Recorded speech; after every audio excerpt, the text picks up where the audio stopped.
Web design நான் படிக்கணும், என்ன படிக்கணும், எப்படி படிக்கணும் ஒருத்தன் கேட்டிருக்காங்க. அவங்களுக்கான ஒரு இன்ஃபர்மேஷன் இன்றைக்கி நம்ம தரப்போகிறோம். நான் உங்களோட வெங்கட் ஃப்ரம் விக்கிடெக்கி அண்ட் காஷிவ் இன்ஃபோடெக் கம்பெனிங்க. ஸோ ICGNIA இன்டர்நேஷனல் யாரோ ஒருத்தங்க கேட்டிருக்காங்க, ப்ரோ எனக்கு வெப் டிசைன் ஃபுல்லாக படிக்கணும், நான் என்ன செய்யணும் அப்படின்ற மாதிரி கேட்டிருக்காங்க. ரொம்ப சந்தோஷங்க. ஸோ நீங்கள் என்ன பண்ணணும் அப்படின்னா முதல்ல வெப்சைட்டை ரெண்டாக பிரிப்பாங்க, ஸ்டாட்டிக் அண்ட் டைனமிக்னு பிரிப்பாங்க.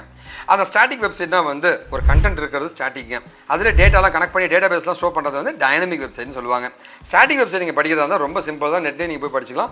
HTML CSS JavaScript 3 படித்தா நீங்கள் ஸ்டாட்டிக் வெப்சைட் தயாரிச்சிடலாம். டைனமிக்காக நான் பண்ணணும், யூசர்லாம் லோட் பண்ணுற மாதிரி, அக்கௌண்ட்ஸ் எல்லாம் வைக்கிற மாதிரி, புக் பண்ணுற மாதிரி எல்லா டீட்டெயிலும் வரணும் அப்படின்னா அப்போ நீங்கள் டேட்டா பேஸ்லாம் கனெக்ட் பண்ணுற மாதிரி இருக்கும்.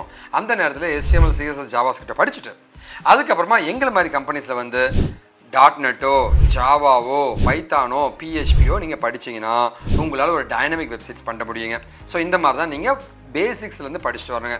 ஆனால் கண்டிப்பாக எல்லாராலையும் படிக்க முடியுங்க. உங்களுக்கு என்ன உதவினா நீங்கள் எனக்கு காண்டாக்ட் பண்ணலாங்க. ஸோ இதை பற்றி எந்த டீட்டெயில்ஸ் உங்களுக்கு வேணுனாலுமே நீங்கள் கண்டிப்பாக காண்டாக்ட் பண்ணலாங்க. என்னோட மெயில் ஐடி இதாங்க, என்னோடய ஃபோன் நம்பர் நான் கொடுத்துருக்கேங்க. சென்னையில் மதுரையில் மட்டும் தான் என் ஆஃபீஸ் இருக்குது, வாங்க.